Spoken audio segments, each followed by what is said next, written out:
Hi guys, that's your favorite. Yeah, so there's just been a lot of discussions happening at the moment just around the Central Queensland Spartans. It's really interesting. I don't play for the Central Queensland Spartans. I'm not playing. I don't have any interest in playing. It's really interesting with the awesome Super Buy with Kevin Warhol and Jack Harrier.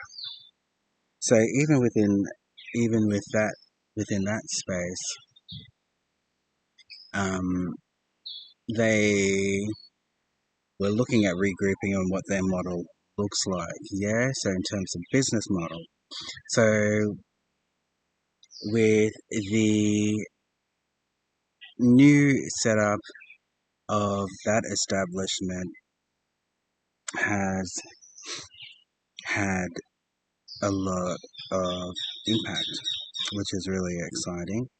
The reaction to many within the region has really questioned um, this the players' skills and capabilities, as the evaluations have changed from their assessments, as most of their assessments have been deeper explored for most of the players that have been wanting to put in an application to try to validate um, a salary. So, as per the Erotic Zero and Ryu pay scales, yeah, they had to go and, the organisation with the new establishment had to go through and assess the applications for who's going to be participating in the Central Queensland Spartans series. So there was a whole list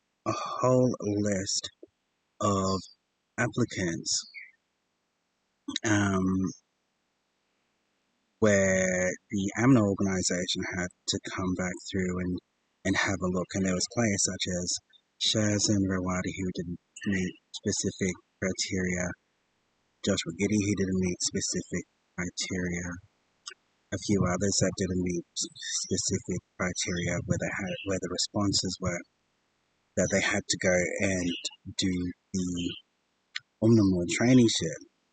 So the Omnimal traineeship is the full program of local league, super league, state league, and then nationals. Because the criteria to be able to play internationals is that you would have had to have played in nationals or an Unimals nationals. Yeah.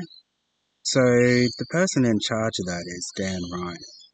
Yeah. So awesome netball legend Dan Ryan, who usually runs the Unimal tournament year in, year out.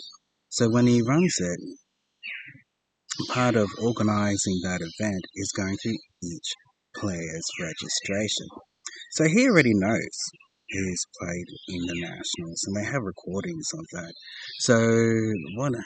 So there was a lot of players who were trying to say that they had played in the nationals,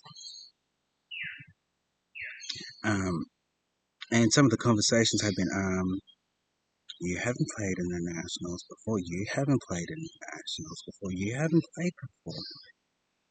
It's like, Dolls, you haven't played before, so you probably have to do the normal traineeship.